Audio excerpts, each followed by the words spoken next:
금요일 맞수토론 전윤기 더불어민주당 원내소통 수석 부대표, 윤희석 전 국민의힘 선임 대변인 두 분과 함께합니다. 어서 오십시오. 안녕하세요. 의원님은 원내소통 수석 부대표가 되시고는 이제 처음 나오신 거네요. 그렇습니다. 네, 새로운 직함으로 저희가 불러드리겠습니다.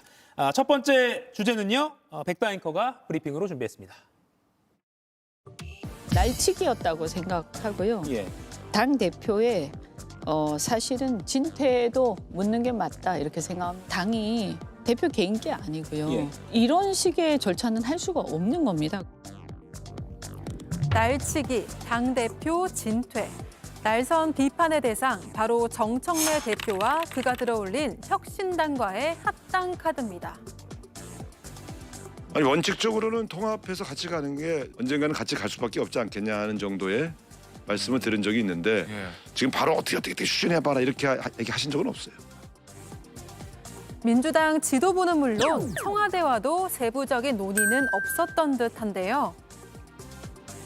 어제 저의 합당 제안으로 놀라고 당황하신 분들이 많았나 봅니다. 사전에 충분히 공유해드리지 못한 부분에 대해서는 송구스럽습니다. 지방선거 전에 시간상 불가능할지도 모르겠다 하는 생각으로 사과할 각오로 제가 제안을 했습니다.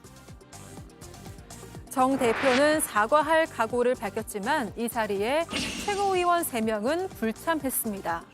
정 대표가 내민 합당, 민주당 내부의 불화로 번져가고 있습니다. 예, 백 앵커가 말한 그 최고위원 3명, 오늘 낮에 따로 여의도 국회에서 기자회견을 했습니다. 들어보시죠.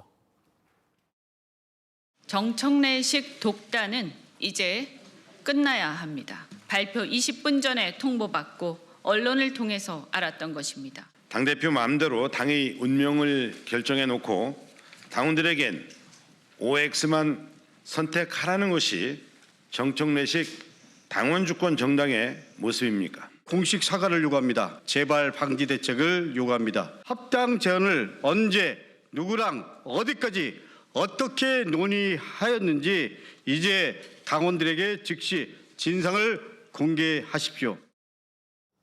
예, 전윤기 의원님. 예. 일단 그 정청래 대표가 합당 제안을 할 것이다. 예. 전 의원님은 언제 하셨어요?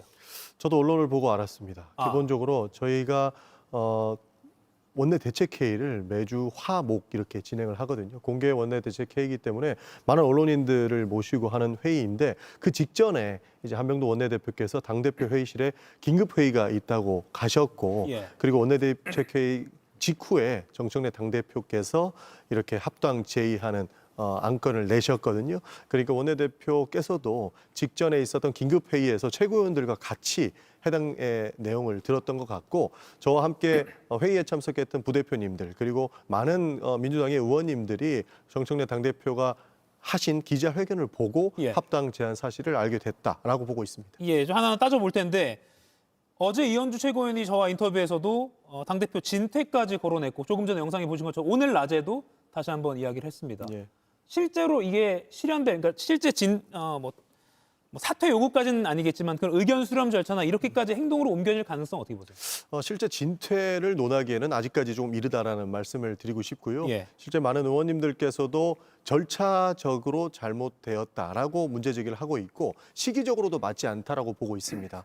과거 관례들을 봤을 때 절차적인 문제는 기본적으로 합당 문제는 정당에서 가장 큰 논의사항 중에 하나이기 때문에 예. 미리 당원들을 설득하는 과정 그것이 안 된다라면 원내에 있는 의원님들 아니면은 지역위원장들까지 설득하는 이런 과정들을 거친 이후에 제안을 하고 실제 통합까지 이루어지거든요. 그러나 앞에 있었던 일련의 사건들이 모두 생략된 채 당대표의 이런 승부수로 이루어졌다라는 부분에서 절차적인 문제 제기가 있었고요.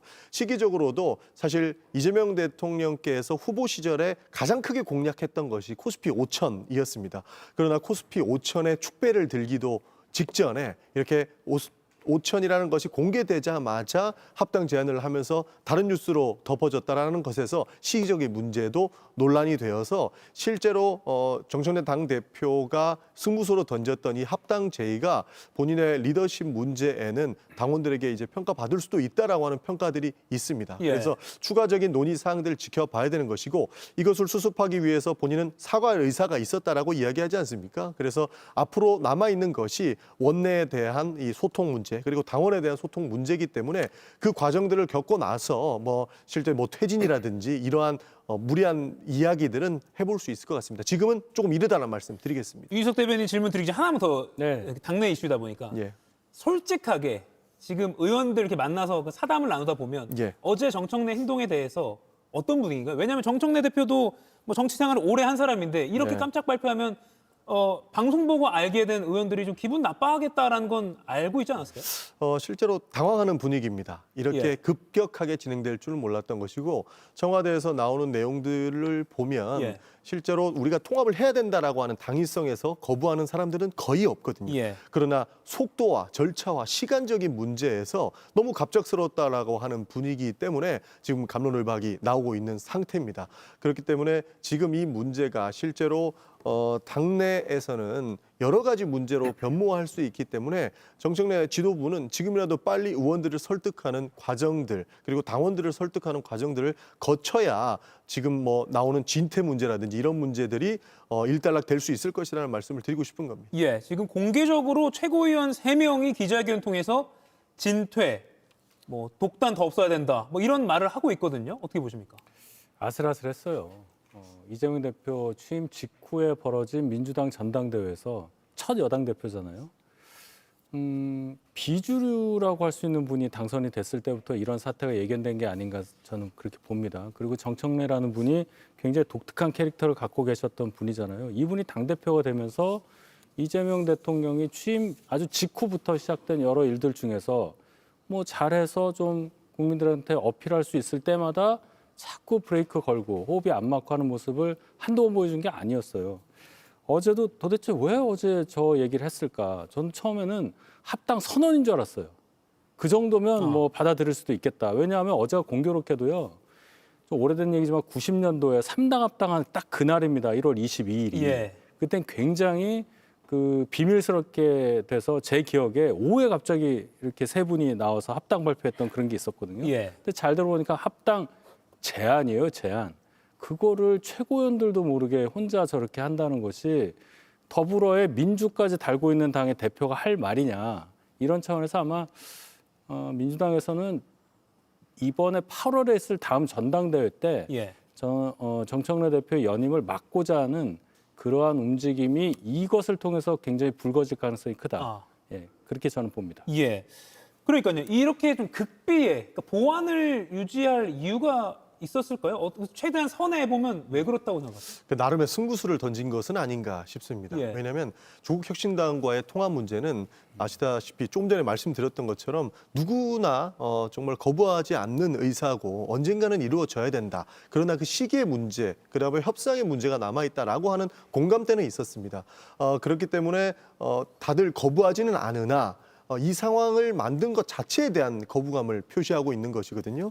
그러다 보니 내가 승부수를 던져서 이렇게 결단의 정치적 리더십을 보여주고 싶었다라고 하는 생각이 있지 않았을까 싶었던 것 같습니다. 예. 그러다 보니 본인이 제안을 이끌어 나간 것인데 지금 소통의 문제가 누구보다 지금 강조되고 있는 시기이기 때문에 지금 이렇게 많은 어려움들을 겪고 있는 것이라고 저는 보고 있습니다. 예, 여러 가지 불가피성과 또 물리적 한계 등으로 사전에 충분히 공유 못했다라고 설명했습니다. 여러 가지 불가피성, 물리적 한계, 뭐 어떤 거라고 분석하십니까? 일단 이제 지방선거를 앞두고 있으니까 지방선거를 합당한 상태에서 치르기 위해서는 시간이 필요한데 그러기 위해서는 지금 빨리 추진해야 한다는 생각을 아마도 여러분들한테 설득하기 위해서 저런 단어를 쓴 걸로 보여요. 근데 제가 되묻고 싶은 것은 그럼 그 생각을 왜 혼자 하느냐. 그 뭐 우리가 지방선거 날짜 저분만 아는 건 아니잖아요. 오늘 날짜 저분만 아는 거 아니지 않습니까? 예. 다 알고 있는데 물리적인 이 데이터를 가지고 혼자만 판단했다는 것 자체가 안 맞다. 그리고 민주당에서 지금 정청래 대표가 추진하는 게 1인 1표제잖아요.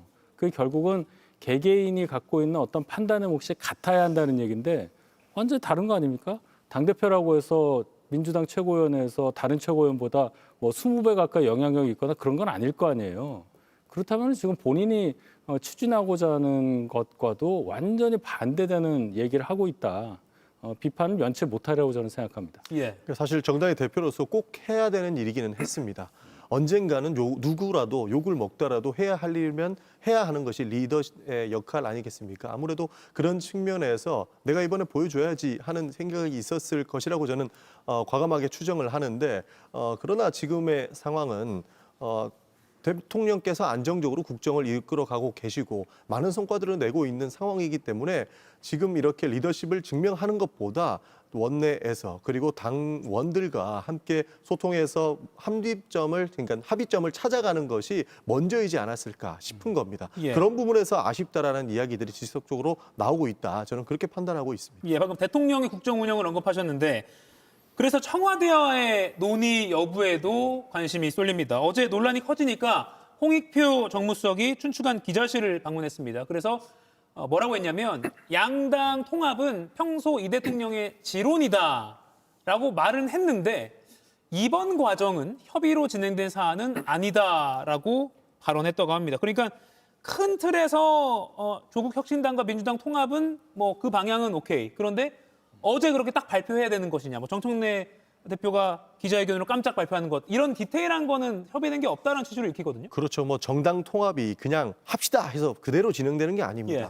왜냐하면 뭐 당직자 문제도 있고요. 실제로 지방선거 앞이기 때문에 공천 관련해서 룰 개정을 어떻게 할 것인가 이런 세세한 부분까지 굉장히 챙겨야 될 부분이 많습니다. 그리고 정당의 입장에서만 봐도 그러니까 민주당 입장에서만 봐도 당원 투표도 교체해야 되는 것이고요. 그 대의기구도 승인을 받아야 되는 문제가 있기 때문에 굉장한 시간과 소모적인 논쟁들이 뒤따라올 수밖에 없는 내용입니다. 아무래도 그 내용들을 이재명 대통령도 2번의 당 대표를 지내셨기 때문에 모르지 않으실 거거든요. 그래서 이렇게 급박하게 진행될 것이라고는 보지 않았던 것 같습니다. 그런 차원에서 대의적 명분으로 조국 혁신당과의 통합은 언젠가는 해야 하는 상황이긴 하지만 이렇게 급박하게 진행됐던 것에 대해서 뭐 논의하지는 않았던 것이고 정청래 당대표가 말씀하시는 그 시급성과 긴밀성을 이야기 들은 정도로 저희는 이해하고 있습니다. 예, 그래서 어제 홍 정무수석의 이 발언을 더 해석해보면 발표 시점 놓고 결국에는 정청래 대표가 또 명청 갈등을 유발한 거 아니냐 이런 분석까지 나오거든요. 그렇죠. 제가 어느 민주당 분한테 들은 얘기가 아주 절묘한데요. 문제 없는 일에 문제가 생겼다 이렇게 얘기를 하더라고요. 결론은 이제 합당하고자 하는 그 내용 뭐 이런 게 있잖아요. 뭐 가치가 맞느냐, 정치적으로 비슷하냐 이 문제가 얘기되는 게 아니고 왜 제안을 지금 하느냐. 왜 아침에 그렇게 갑자기 하느냐. 이재명 대통령 기자회견 한 다음 날 그것도 코스피 5천 찍은 날에 왜 하느냐. 이제 이렇게 돼버렸단 말이에요. 그러니까 거기에 더해서 절차적으로 왜 최고위원들한테 알리지 않았냐.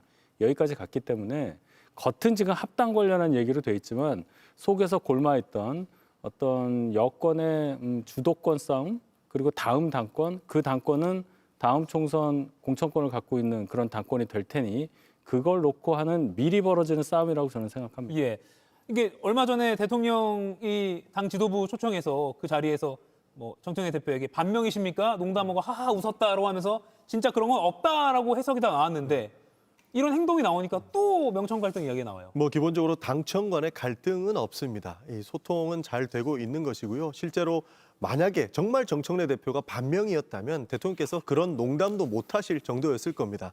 그 내용들을 불식시키기 위해서 아무래도 농담을 던지고 화기애애한 분위기는 연출됐던 것인데요. 시기를 그러니까 조금 전에 계속 의원들이나 윤석 대변인께서도 말씀 주시는 게 코스피 5천 찍은 날 공교롭게 아주 큰 제안을 하셔서 시기에 대한 문제, 반발들은 어느 정도 따라올 수밖에 없는 상황이 촉발됐다. 저는 그렇게 보고 있는 겁니다. 예.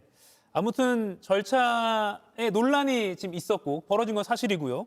최고위원 3명은 공개적으로 반발한 기자회견까지 했습니다. 그런데 여기서 그러면 민주당과 조국혁신당이 합당한 그 자체에 대해서 좀 따져볼게요. 지방선거에는 당연히 많은 부분에서 득이 된다 이렇게 보시는 거죠.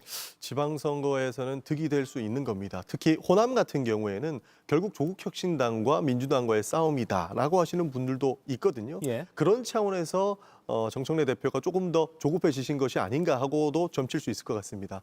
왜냐하면 연임을 생각하신다라는 게 중론이지 않습니까? 대부분께서 그렇게 생각하고 계신데 이번에 지방선거를 승리해야만 본인이 연임을 출마할지 말지에 대한 초석을 다져질 것이고 여기에서 정치적 결단을 해서 정말로 민주당의 지방선거 승리를 보여준다면 더욱 견고하게 연임의 초석은 다질 수 있을 거라고 봤기 때문에 조금 급하게 진행한 거 아닌가 싶습니다. 그래서 지방선거와 앞으로 나오는 그 연임의 포석들이 결국에는 이 결정을 하는데 영향을 미치지 않았나라고 하는 평가에 대해서는 어느 정도 공감하는 측면이 있습니다. 예, 지방선거 영향. 뭐 당연히 민주당에 긍정적으로 보겠죠. 그러니까 지방선거에 집중하겠다는 건 알겠는데 저는 호남보다는 이제 서울하고 부산 예를 들어 그렇게 큰 곳에서의 승리를 확실하게 하기 위한 합당 작업이라고 생각을 합니다. 조국혁신당에서 후보를 안 낸다 할지라도 당이 다르니까 그걸 다 끌어오기는 어려울 거예요. 뭐 한 지역별로 보면 3%에서 한 7% 정도까지 조국혁신당이 지지율을 보이고 있는데 그 정도면 만약에 그게 민주당 표가 된다면 엄청난 거 아니겠어요? 그러니까 그것까지 다 모아서 민주당 표로 만들어야 서울, 부산도 이기고 지방선거 압승을 할 수 있다 막 이런 계산일 텐데 일견은 어떻게 보면 대단히 부럽습니다. 저희 당은 지금 당세가 계속 줄어들고 있는 상황에서 있는 사람도 제명하려고 하고 있어요. 근데 민주당은 뭐 무리가 있다 하더라도 어쨌든 같이 하자고 더 지금 플러스 이 덧셈의 정치를 하고 있잖아요. 그런 부분에 있어서는 어떤 방향에 맞는지에 대해서 또 국민들께서 한 번 더 생각하실 수 있는 그런 계기가 되지 않을까 이렇게 봅니다. 예, 조국혁신당이 그래 하자라고 답할 걸로 보시죠.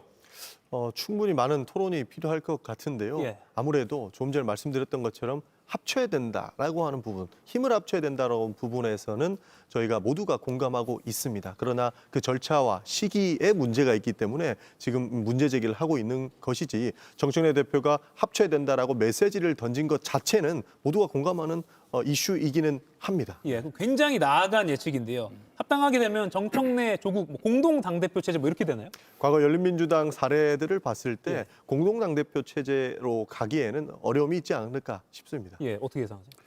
글쎄요, 공동당 대표까지는 그렇고 이것도 이제 민주당 쪽에서 들은 얘기인데 예. 당권 민주당 대권 정보원이 분리. 많으시네요. 예. 뭐 조국 대표는 뭐 대권을 보는 식으로 가고 예. 정청래 대표는 당권을 잡는 식으로 해서 뭐 서로 권력의 분점을 이룬다 뭐 이런 얘기도 있는데 예. 일단 합당이 되고 난 다음에 봐야 되겠죠. 예, 대권과 당권을 나눌 수 있다 뭐 이런 식으로. 알겠습니다. 자, 그러면 아까 뺄셈의 정치를 하는 당 이야기를 좀 해보겠습니다. 국민의힘 이야기하겠습니다. 어떻게 출구가 나올 것인가, 장동혁 대표의 단식. 뭐 결국에 응급실 실려가는 걸 끝나지 않을까 뭐 이런 분석도 있었는데 굉장히 의외로 박근혜 전 대통령이 상황을 종결시켰어요. 많이 고민한 것 같습니다. 출구 전략을 짜야 되는데 그냥 앰뷸런스를 불렀을 때 장동혁 대표 입장에서는 타고 가기가 굉장히 두렵죠. 왜냐하면 앞으로 정치적 메시지도 있을 텐데 그런 식으로 굴복하는 모습은 보여주기 싫었을 겁니다. 그러다 보니 국민의힘 많은 의원들께서 하나의 카드로 박근혜 전 대통령을 모시고 와야 된다라고 하는 중론에 이르렀던 것 같습니다. 그러나 장동혁 대표가 이루고자 했던 단식의 목표는 당권 개파 갈등을 덮기 위한 용도가 아니었겠느냐 하는 의심을 오히려 지우기는 어려운 상황을 초래했다라고 저희는 보고 있습니다. 예, 그러니까 쌍특검은 그냥 명분이다. 쌍특검 오히려 받겠다고 하자고 이야기하는데 단식에 들어가셨거든요. 실제로 통일교만 문제가 있는 것이 아니고 신천지도 정교 분리의 원칙을 어긋나게 했다면 함께 특검하자라고 제안을 했는데 그러지 못하겠다고 단식 들어간 것 아닙니까? 그러다 보니 저희가 의심하기로는 쌍특검은 명분이고 결국에는 한동훈 대표와의 갈등을 어떻게든 숨기기 위해서 단식에 들어갔고 그것을 결국 끝내기 위해서 박근혜 카드라는 것까지 가지고 왔다. 이거는 철저하게 정치적 계산만 생각하고 했던 행위로 저희는 보고 있습니다. 예, 박근혜 전 대통령이 올 거라고 예상하셨어요? 아니요, 전혀 못했습니다. 예, 어떻게 보셨습니까? 일단 저희 당 당대표가 단식이라는 아주 최후의 수단을 써서 본인의 정치적 메시지를 발산하려고 했던 거 아닙니까? 굉장히 걱정되는 상황이었어요. 생각보다 몸 상태가 많이 안 좋았죠. 지금이라도 단식을 중단한 것에 대해서는 대단히 다행으로 생각하고 그 과정에서 그래도 보수 진영의 최고 어른이라고 하실 수 있는 박근혜 전 대통령이 오셔서 단식을 만류했다. 이 자체로 장동혁 대표는 얻은 게 많아요. 그런 평가는 충분히 가능한데 말씀하신 것처럼 그런 발산하려던 메시지는 어떻게 됐느냐. 여기에 대한 평가가 또 있지 않겠습니까? 예. 민주당 그리고 청와대에서 전혀 반응을 보이지 않았다는 점에 대해서 대단히 유감스럽게 생각합니다. 단식을 하고 있었잖아요. 그러면 적어도 누구라도 한번 오셔서 손이라도 잡아줬으면 하는 마음이 분명히 저희 당에는 있었는데 신임 정무수석이 오신 날도 국회에 오신 날도 예. 뭐 전혀 그런 게 없었고 해서 어떻게 보면은 단식까지 한 상황에서 대단히 좀 얻은 게 없었다고 볼 수밖에 없고 예. 말씀하신 그 한동훈 대표와의 어떤 갈등 같은 것도 그렇게 보실 수 있는 측면이 있어요. 일단 벌써 단식 끝나니까 그럼 다음 최고위에서 의결할 거냐 말 거냐 제명안에 대해서 그런 거 물어보신 부분이 많은데 예. 어디까지나 그것은 단식과 관계없이 장도혁 대표가 뭐 언제든 해야 하는 일입니다. 그것과 단식을 꼭 결부시킬 필요는 없다고 저는 봅니다. 예. 참 아쉬운 게 저도 장동혁 대표가 단식을 끝내고 나오신 것은 굉장히 잘했다고 봅니다. 그러나 당시 이재명 그 대표가 24일간의 단식을 할 때 장동혁 원내 대변인이 굉장히 보기 안타까운 말씀을 많이 쏟아내셨어요. 웰빙 단식이라면서 이야기를 하셨고 당시 대통령실에서는 누가 단식하라고 했냐라고 하는 의미였습니다.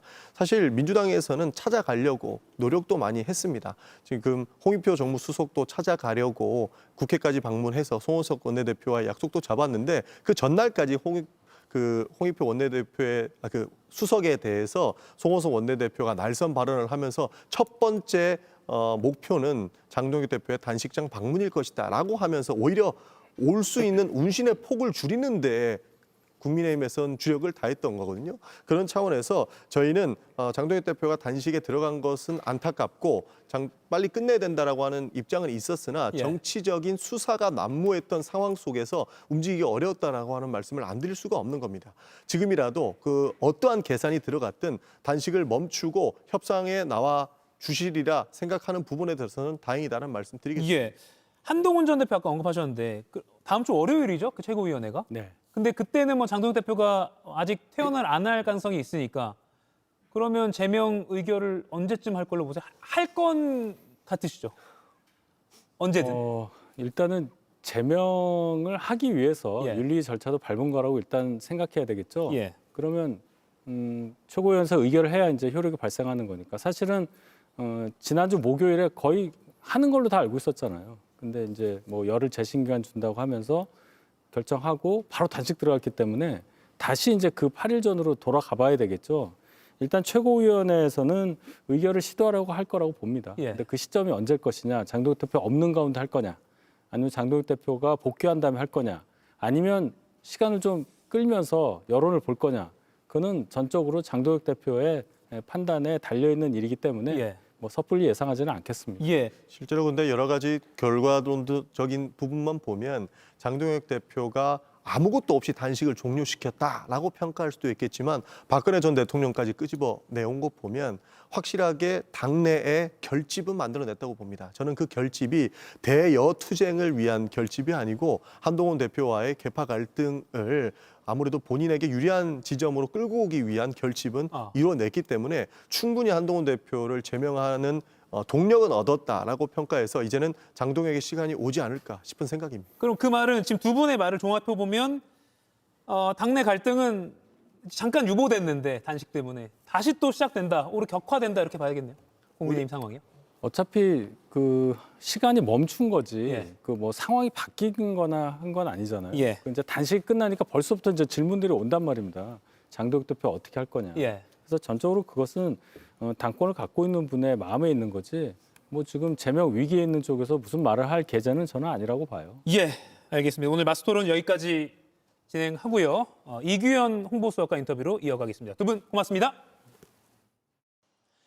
이가혁 라이브를 시청해 주셔서 고맙습니다. 이가혁 라이브는 평일 오후 5시 TV와 유튜브로 실시간으로도 함께 하실 수 있습니다.